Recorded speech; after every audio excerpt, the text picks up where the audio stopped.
Hey everyone, Rarity Dash here, and it's time for another reaction request. If you have a video that you'd like me to react to, check the description below. There's a link that'll take you to a Google document with all the relevant information.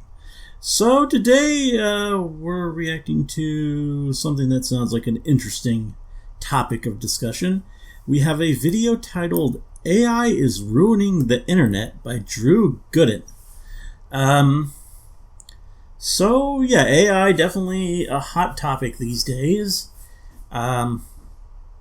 And there is definitely a lot of bad with AI. It definitely has had some unfortunate consequences, the proliferation of AI.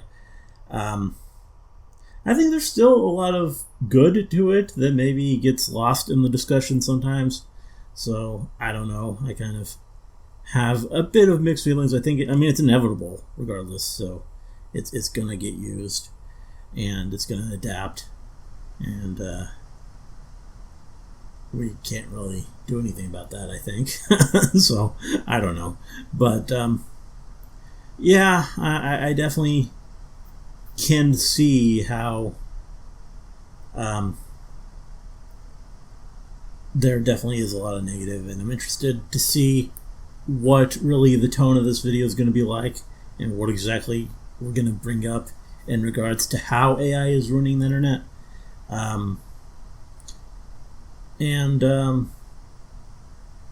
Yeah, that all said, this could be an interesting video to watch. Excuse me, sorry. But, yeah, let's just go ahead and get it started.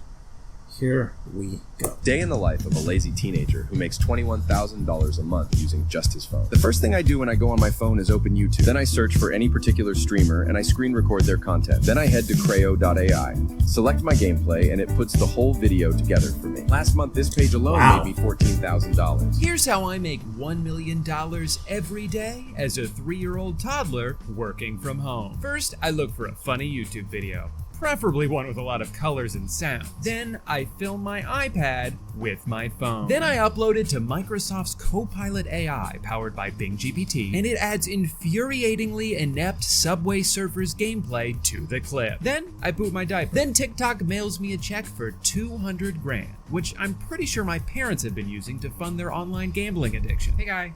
Has anyone else noticed how awesome the internet is lately? I, for one, find it so exciting that every website now has their own named version of AI that pops up begging you to use it. You got any questions for Gemini? Or maybe Murph? Nendo? How about Grok? You need to Grok something? It's okay if you do. AI has become completely inescapable, even if you're going to a website where you're not seeking it out and you don't expect it to be. Like, remember when you could search for something on Google and the only thing they would show you was a bunch of relevant websites and results? Boring. That's not what I don't think it's been that way for a while. It's much better that now it's dominated they're by using sponsored artificial links intelligence to tell me to jump off a bridge. Hey Google, do I need a parachute while skydiving? Nope, a regular backpack works just as well. Hey Google, wow. Can cockroaches live in your penis? Of course they can.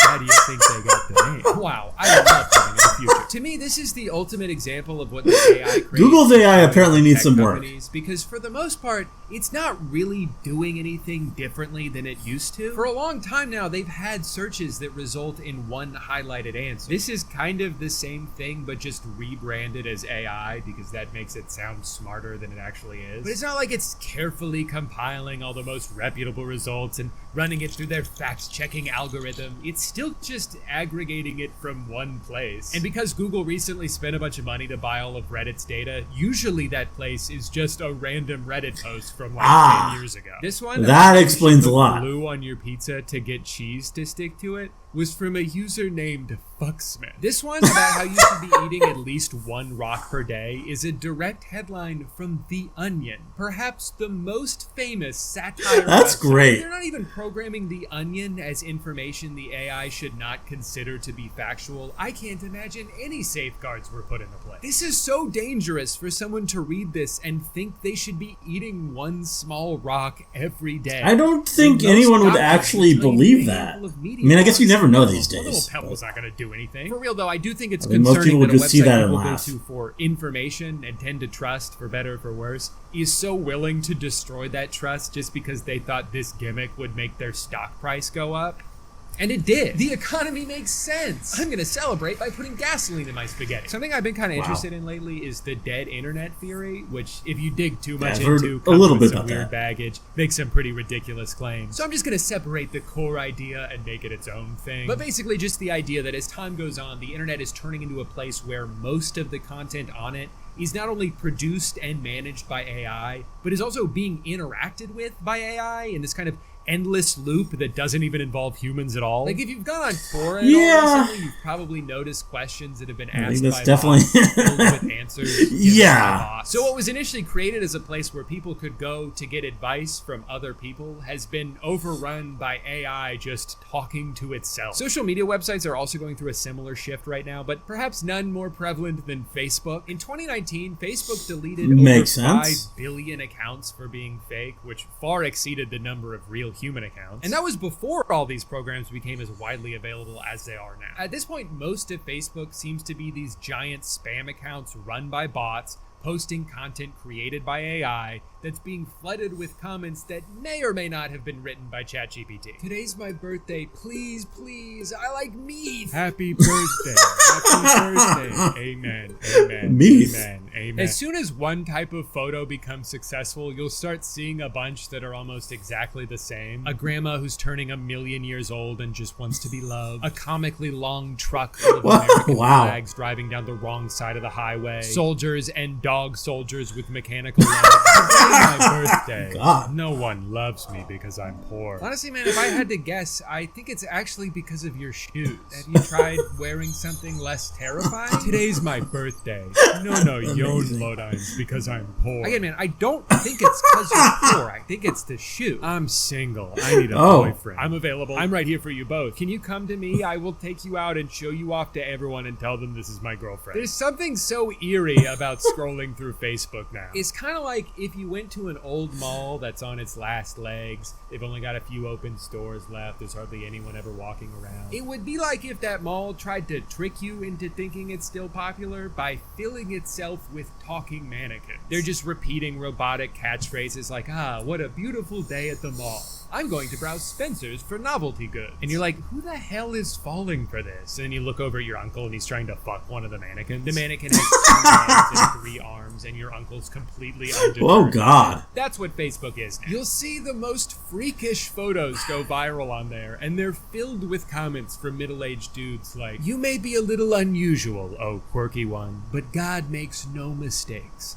I will pray for you. Now please DM me so I can show you my penis. And honestly, I don't even know if Facebook wants to put a stop to this. All they're ever going to care about is keeping people on their platform, and if this is what gets them to scroll longer and see more ads, they probably love it. Or at least they'll love it until advertisers start to realize they're overpaying for ad space because none of the impressions they're getting are from real people, so they'll leave to advertise on other websites, and in their place will be ads for, like, I don't know, crystals that give you superpowers.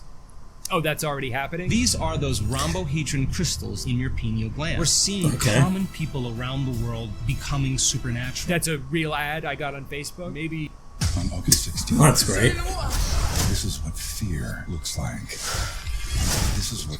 Maybe Twitter's doing better? Let's see what kind of ads they got. Oh, here we go. An ad for stand-up comedy. Nothing weird about that. Just a regular human doing regular human stuff. Knock, knock.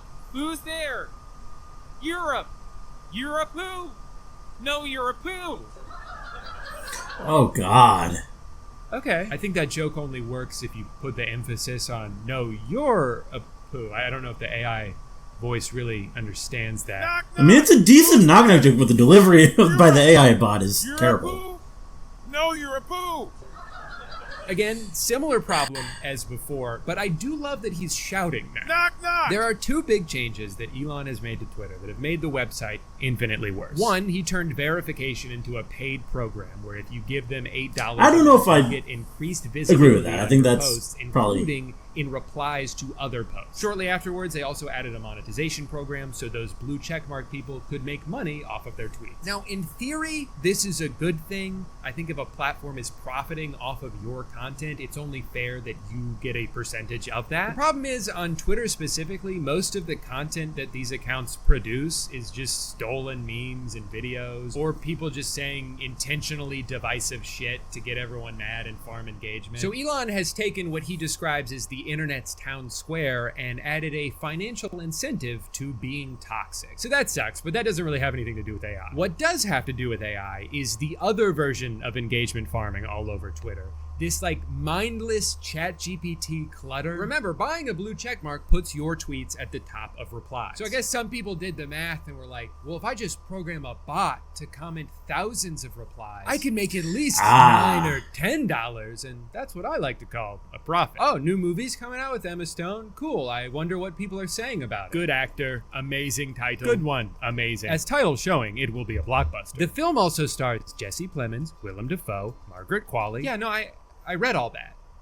In the tweet that you're replying to, Stone has starred in many films, including Superbad, Easy A, and La La Land. She's known for her natural charm and husky voice. She's also appeared in Cruella, The Amazing Spider-Man, The Help. Stone has won many awards, including an Academy Award, a British Academy Film Award, a Golden Globe. Oh my god, why are the top replies just summarizing Wikipedia? Can we maybe prioritize things that are relevant to the conversation? Can we talk about the actual movie? Can we talk about the political and economic state of the world right now? No, we can't. Because this is what happens when you incentivize people to farm impressions. But I also have a conspiracy theory that some of these accounts are not doing it for profit, but were instead created by Twitter themselves to make it seem like there's more users on their site than there actually Possibly. are. Because again, who benefits from inflated impression numbers on paid ads? Not users, not the advertisers, only the platform itself. See, some of these accounts don't have check marks, or even profile photos for that matter, so there's no financial gain for them to be doing this. They don't seem to be promoting anything. But that hasn't stopped them from copying and pasting AI-generated comments that cut off as soon as it hits the character limit. I'm glad someone is finally shedding light on the importance of mental health awareness. It's amazing how many people are still struggling in silence, thinking they're alone in their battles. This is in response to a baseball player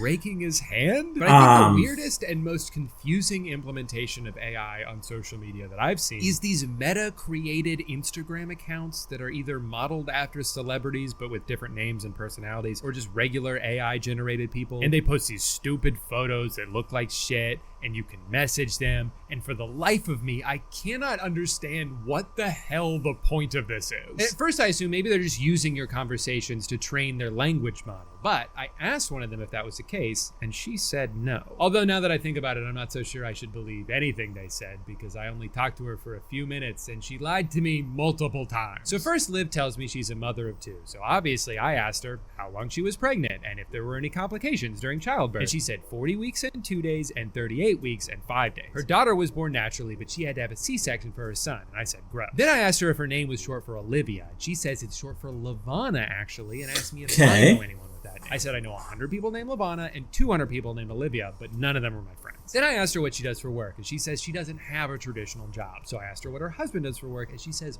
wife, actually. So then I asked her if she adopted or gave birth, and she says they adopted both of their children. And I'm like, didn't you just say you had to have a C-section with one of them? And she said, that's right. So I was like, oh, I get it. You gave birth to them and then adopted them from yourself. And she was like, not quite. We adopted our children through a traditional adoption agency. Then I asked her if she had to have a sperm donor since she's a lesbian, and she said, that's right. Then I asked, which one of you gave birth, you or your wife? And she says, my wife gave birth to our son, and I gave birth to our daughter. So I was like, oh, so your wife had to have a C-section? And she said yes. Then she told me their names were Max and Ava, and that Max is 9 and Ava is 6. And I said, which one did you give birth to? And she said Ava, who was born via C-section. Got it. So they both had to have C-sections so they could each give birth to one child that they adopt. I asked how they decided who would get pregnant first, and she said she went first with Ava, and then her wife had Max. So I was like, how did you have Ava first if Max is older than her? And she said Max is actually younger than her. So I said, how old is Max? And she said 9. And I said, how old is Ava? And she said 6. And then I asked her what her legal name is, and she said Olivia. So I wouldn't exactly say these things. Now, as pointless as this seems to me, though, there's a significant. I think you did a good job proving this is AI. Character AI, which apparently yes, I've heard of this. This is 20 million monthly users. It's got a bunch of chatbots in it designed after real people. I think Shiori likes this. Pretend to talk to real people. The company is valued at around $1 billion and is built entirely off the likeness of real human beings, none of whom gave permission not entirely. Or not being there's a lot of,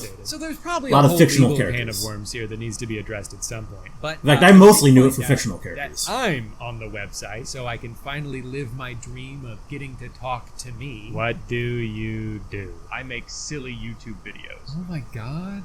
It has my voice. Off of Toshto, where I just reacted to the internet. Are you married? Nope. No. I have a longtime girlfriend, though. When did they program this? Like 6 years ago? Are you old enough to be married? Am I old enough to be married? Brother, I just told you I'm 12. Hey man, school sucks, but make sure you're still in there learning. Well, this is probably the worst piece of technology that's ever existed. I do see one use for it, though. Can you tell me about today's video sponsor? Sure thing, big guy. This portion of the video is brought to you by SoFi, the ultimate finance app helping you bank, borrow, and invest all in one place. And we're also working together to give $10,000 to someone watching this video right now. Like me? No, someone else. But more on that in a second. SoFi checking and savings is great because you can earn up to 4.60% APY on your savings, which is 10 times the national average savings rate. That means in just 5 weeks with direct deposit, the money in your SoFi high yield savings account will earn more money than it would in an entire year with a big bank savings account. And you should be making your money make you money. With SoFi checking and savings, you get paid up to 2 days early, pay no account fees, and you can cash in on up to $300 when you sign up with direct deposit. And on top of all that, SoFi and I are giving away $10,000. All you have to do to enter is sign up for a SoFi checking and savings account with my link. That's it. Click the link in the description or scan the QR code on the screen right now to enter for a chance to win. Just make sure you're using my link because it's the only way to enter. Thank you, SoFi, for sponsoring today's video. Does that answer your question? Yeah, pretty much. Great. A couple weeks ago, I was looking for stock photos, and I ended up on Adobe stock, where I noticed something strange. One of the lot of first AI. results had this very weird, artificial look to it, and sure enough, I zoomed in and realized, Yeah. oh, that's because it's... Of course stock the photos are road going to be looks like generative that, AI that's why none now. of the words are legible, and then I kept scrolling and found more. Again, words spelled wrong if they were even words at all. In this one, the tape just kind of disappears into the headlight of the car. I don't think that's how they usually set that up. Now, if it wasn't bad enough that what's supposed to be a database full of real professional photographs has been completely diluted with unusable garbage, if I did want to license any of these photos, it would cost me $80. $80. Wow! And this for a isn't even photo good. I could generated generate by better typing AI images. Like, I've police. actually looked This into has the no value. Actually, this stuff, has and it's negative easier value. than You you'd should think. pay me $80 for making me look at it. The reason people spend money to license photos and videos is because it's something that they don't If you're have gonna the make it, at resources least to create try and themselves. make There's one a that website actually I have a subscription to makes because they have sense. professional stock footage that I would rather pay to be able to use than attempt to make on my own. Tons of YouTubers use this, tons of production studios use this. This is an entire industry that generative AI is threatening to destroy. But what's so infuriating about AI stock footage is that in order for it to exist, it had to be trained on real stock footage. So this isn't some technological innovation that came along and just does things better. Get with the times, man. No, it's straight up stealing from the people it's now competing against. In the case of Adobe, they outwardly state that if you've uploaded something to their database, they use it to train generative AI. It's not even debatable if they're doing this. It's literally written in their terms of service. Here at Adobe, we're all about empowering artists to help them make money off of their work. Unless, of course, we can make money off your work, in which case we will do that instead. The degradation of the internet as a resource database is something I think everyone should be concerned about. Like, if we already have real photographs of specific situations, what is the point of being like, and this one is kind of the same thing that the computer made? Why do we need that? What value is this adding to the world? I think it's bad enough when generative AI is used to create works of fiction because, again, it has to steal from actual artists in order to generate anything. But to use it to try to create photorealistic images that end up near the top of search results with no immediate indication that it was artificially engineered, there's something about that that feels wrong to me. I don't understand why we're in such a rush to replace all of the work that humans have done. Something that happened a few months ago that I feel like kind of flew under the radar was when it came out that Netflix used AI to create photographs in a documentary. Not a movie, not a fictional TV show. They created photos of someone that do not exist. At what point does this cross an enormous ethical line? Again, we're not talking about works of fiction here. We're talking about literally rewriting history, creating fake documentation from scratch, and not even mentioning, hey, by the way, this isn't real. I guess they just hoped people wouldn't notice that all her fingers are messed up and the gap between the door disappears and not a single object behind her looks like something that exists. All for what? So they could have a photo of her looking happy and carefree? But she's a murderer. How could she do that if she likes to party? Like, why can't you just tell the real story? Why even make a documentary if you need to fake evidence in order to make it compelling? But even more importantly, how is this allowed? This is insane! Sorry, I need to calm down. I should listen to some nice, relaxing music. Oh, here we go. Jazz for reading. Perfect. I don't plan on reading, obviously, because I never learned how. But some nice piano music should settle me right down. Wait, why do all these songs sound exactly the same? Yeah.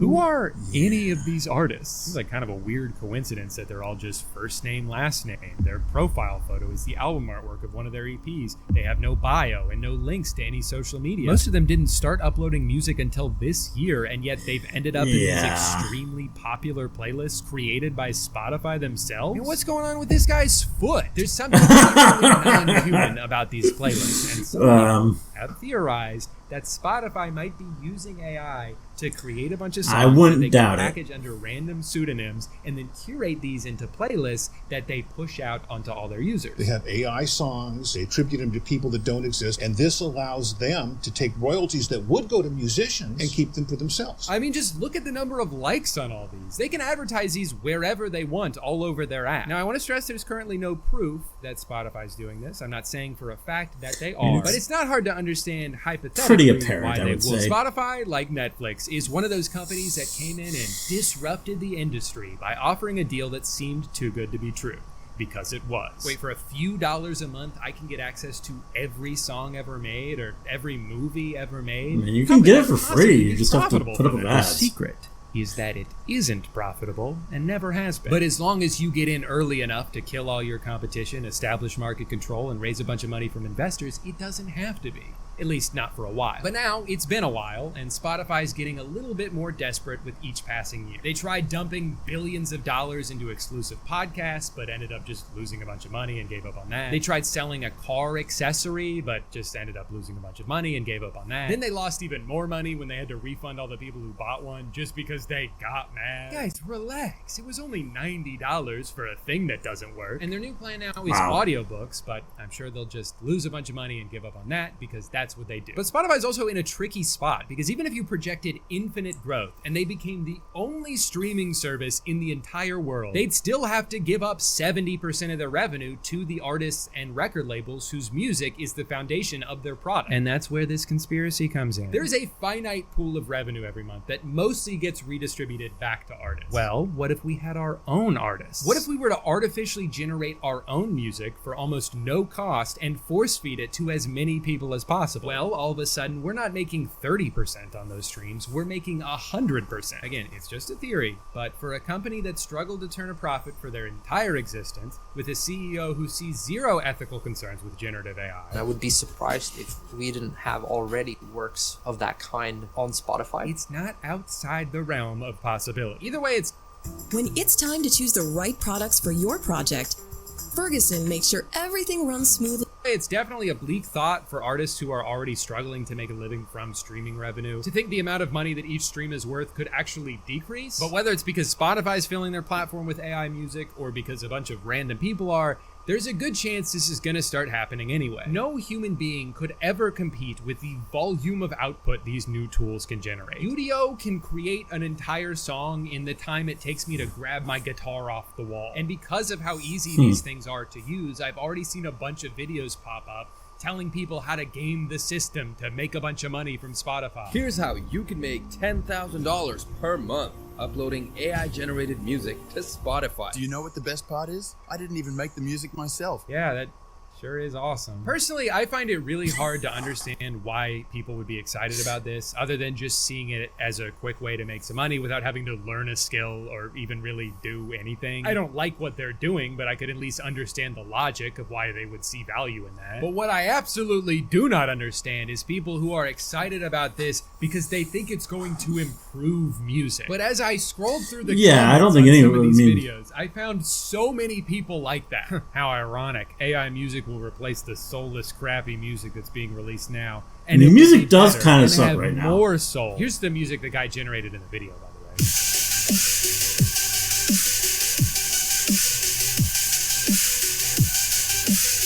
Finally, music with soul. So true, exactly. Before the internet, you pretty much needed to find a record label to publish music. Record companies would not bother with what they would consider non-profitable. With the internet and cheap mixing tools, anyone can publish, and as such, we get a lot of garbage out there.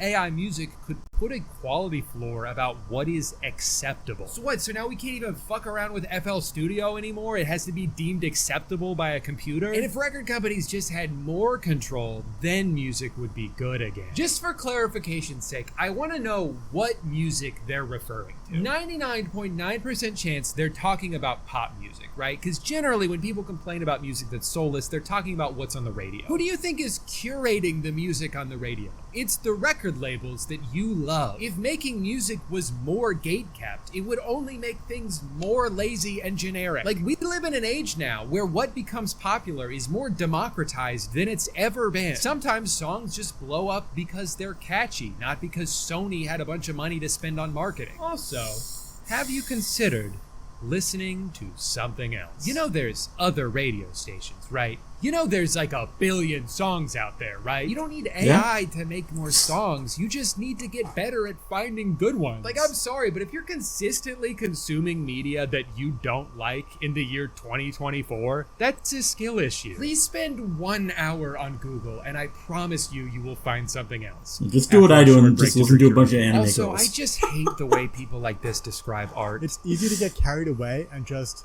start having fun creating random styles of music. But here's the key. You want to create exactly the type of music that people want to hear. Hey, be careful. The last thing you want to do while making music is enjoy making music. That's not the goal here. You should be making songs you think other people will like. That's the key to happiness in every facet of your life. The thing with AI-generated music and artwork and videos as this low-effort passive income method is that it is going to get so oversaturated, eventually it's not going to be worth it for anybody. Here's how you can make $20,000 a month selling mid-journey photographs on Etsy. Okay, but all of the people watching this are gonna go make the same exact art using the same exact prompts and flood Etsy with millions of the same crappy piece of art. And no one's gonna buy any of it. It doesn't matter how much you increase the supply if the demand stays the same. I managed to find one guy who was actually honest about the results in one of these videos. He spent a month doing this and sold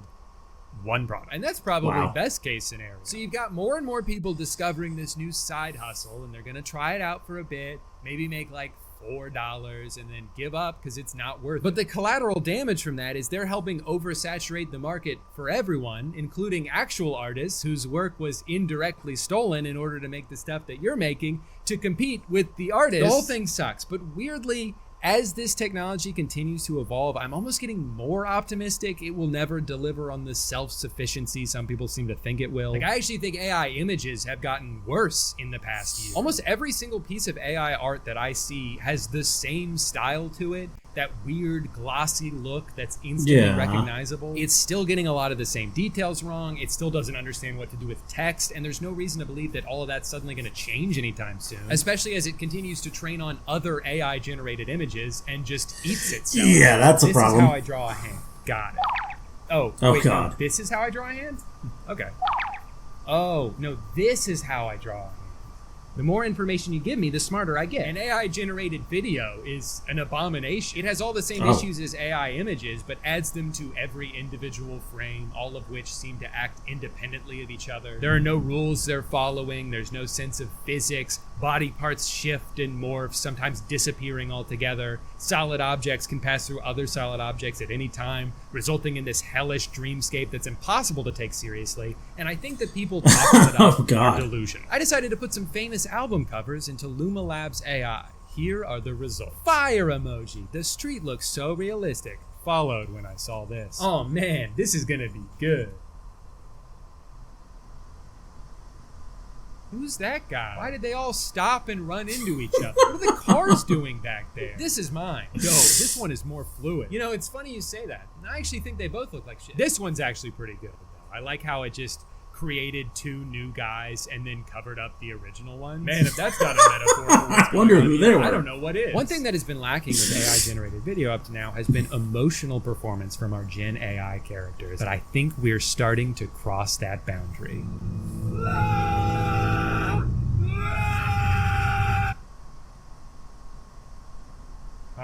Hollywood, I think I found your next big star. Dream Machine from Luma AI is just 5 days old, and it's already turning memes into video. Here's 10 epic examples. Wow, that's so epic. What important technology this is. And useful, too. I love when her head snaps around and the front of her body becomes the back of her body. Oh, God. Wait, what? They turned a video of Elon Musk smoking into a video of Elon Musk smoking? Okay, now that's a game changer. If someone could just turn my videos into videos, I'd be set for life. What's that? They already have? Road work ahead.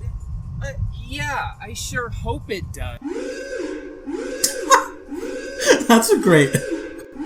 Hey, can you never fucking do that ever again, please? I haven't gone back for my degree sooner just because, like, I was hesitant. I was worried about being... Magic behind Kling lies in its diffusion transformer architecture. This technology helps it translate rich textual prompts into vivid, realistic scenes. Realistic? The steering wheel's in the middle of the dashboard, there's 3 windshield wipers, the car is driving the wrong way, and no one is reacting to it. That car is driving on the sidewalk. Sure, I guess it's interesting that a computer can create a video from just one sentence, but then what? What's the practical application for this? Are you making a movie about the wacky antics of a troublemaking cat? You couldn't put this shit in a movie. Even if you manage to smooth out all of the logical errors, there's still no style to it. It's not visually interesting. If you wanted this scene to have a narrative to it, you would need to generate so many individual shots from different angles and hope that they all match up, which they won't. The lighting's gonna be different in every shot. The car's gonna randomly change. I don't think people are... because there's no logical consistency. It can be just... It's just regurgitating information. A silly meme. Contradict itself in order Doesn't have to be art. I honestly think the distance between this and this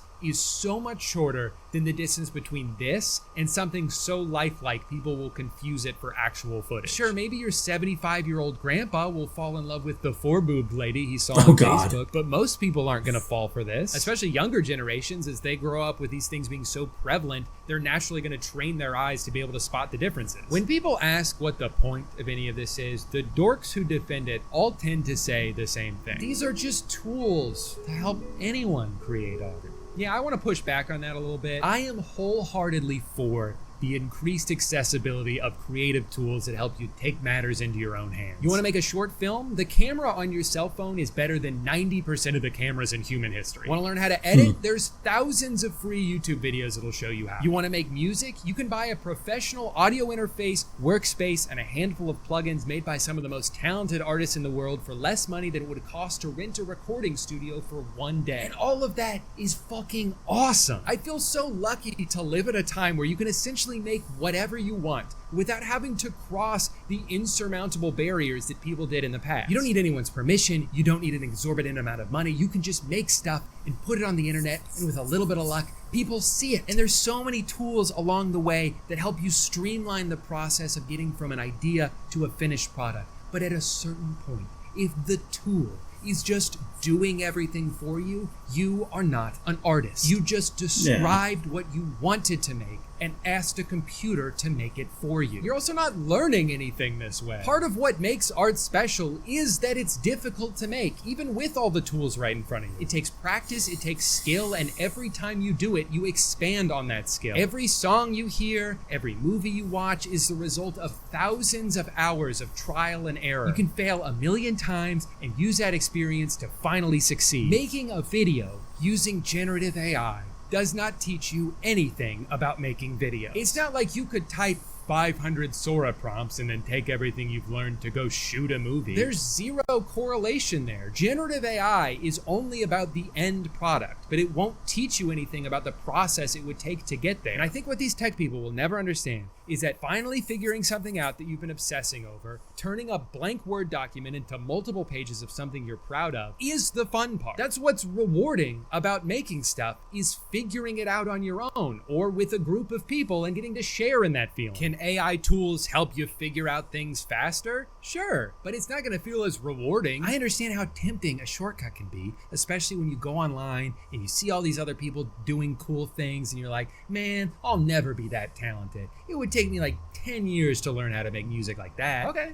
that's fine. What's the rush? Just start right now. Don't worry about how long it's gonna take. Just Take the first step. How are you ever going to do something for 10 years if you won't even do it for one day? Maybe you won't be good at something the first time you do it. You probably won't. But every time you improve, that's something that you can feel proud of. That's something that you did. Call me stubborn, but I would rather make something shitty on my own than watch a computer make something good. Write a funny script for the end of a YouTube video. Oh, all right, folks. this is going to be great. That's the end of this roller coaster ride of a video. If you survived my terrible jokes and questionable dance moves, you deserve a medal. Seriously, someone get this audience a medal. But hey, before you click away to watch cat videos, no judgment, I get it. Make sure to hit that subscribe button and ring the bell. You wouldn't want to miss out on more chaotic content like this, would you? And hey, if you have any suggestions for what ridiculousness I should attempt next, drop them in the comments below. I promise to consider them while I'm eating my 5th burrito tonight. Thanks for sticking around, you legends. Until next time, stay awesome, stay weird, and remember, life's too short to take seriously. Catch you on the flip side.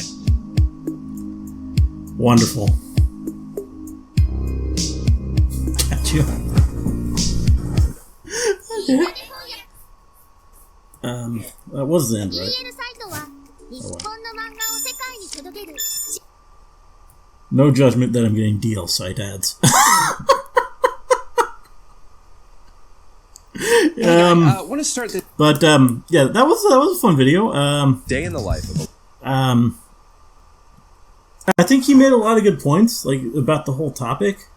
I think it was a pretty well-rounded look at it. And I don't really necessarily disagree with too much in the video. Even though I do feel like AI is still inevitable as much as as much as there are legitimate concerns. And it probably will only get better. I mean, I know there are signs to the contrary, as he pointed out. Like the art is still somewhat limited in what it can do. And the thought that it's training on other AI art, I mean, that may inhibit its progress to some extent. But I think eventually it will probably learn, and there's not really too much we can do about that. But I do think there is still that barrier where stuff produced by actual humans will continue to outclass it, because I can't see it really ever becoming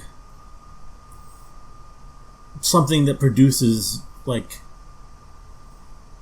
art that people would care about, like with the Spotify playlists.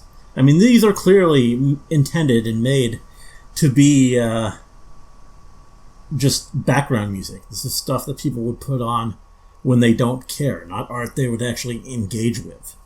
And that's how it works, obviously. They get you to... It's like all a mood.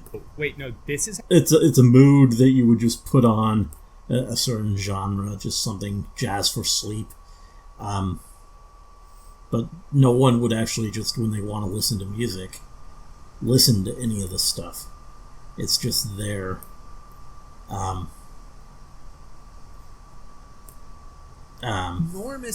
It's there to be a soundtrack for some other activity. So, like, I wouldn't really worry about, like, the songs actually interfere. I mean, well, if you're, like, a classical musician in the modern age, I guess, yeah. If you're actually making, like, instrumental music, like peaceful jazz that people would fall asleep to, I guess, yeah, then that's a problem. But, like, it's not going to replace the top artists, or even, like, the any artist that people care about. Or I guess I shouldn't say that, because I mean, people, you get what I'm saying though, like actual, like,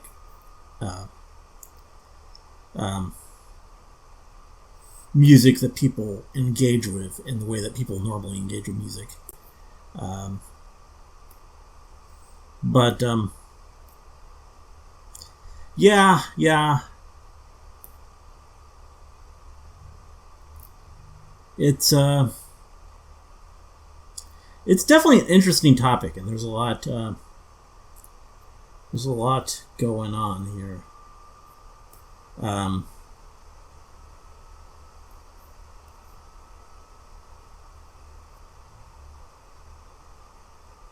And I guess it'll continue. This is only from a month ago. Wow. I didn't realize this was so recent. I was going to say, it will only continue to be an ongoing topic, and then I looked at the date, thinking this was probably from, like, about a year ago, but no, this is recent, and, yeah, I will say, I think there's a lot of humor to be had with AI. Like, I mean, these Google results, that's pretty damn funny, and just, in general, just the way it lacks, the way it fails to actually emulate what a person would be like is sometimes hilarious. Like the whole thing with that conversation with the AI that he had. Where was that in the video? Where it was just getting the details wrong, and he just basically exposed it. Yeah, here.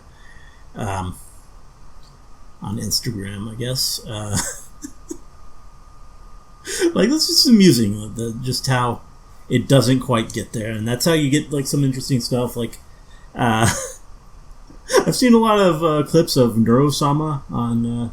I think she's on Twitch, the AI VTuber, and that's pretty funny stuff. And I've seen other videos with like AI humor, and it can be amusing. I mean, that's the way that AI is actually going to be become something that people actually engage with.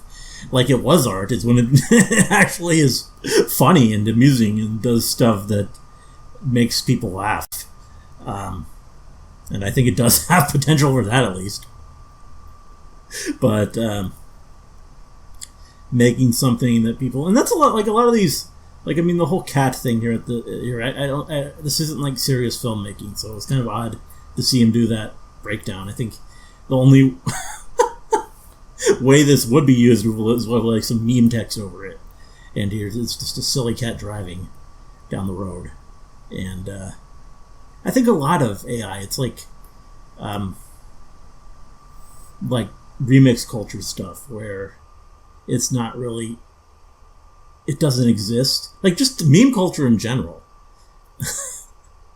Like a lot of it is just, it doesn't exist to be taken seriously. It's just a silly image that maybe sometimes is there to make a point, but sometimes it's just there to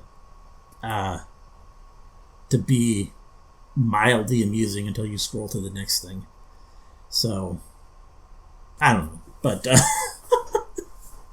that all said, I think he did a really good job presenting the topic, and I agree with almost everything in the video. I think he really laid it out. There is definitely a lot of concern to be had with AI, and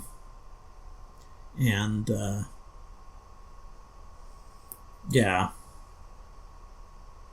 it's definitely interesting technology, whatever may come of it.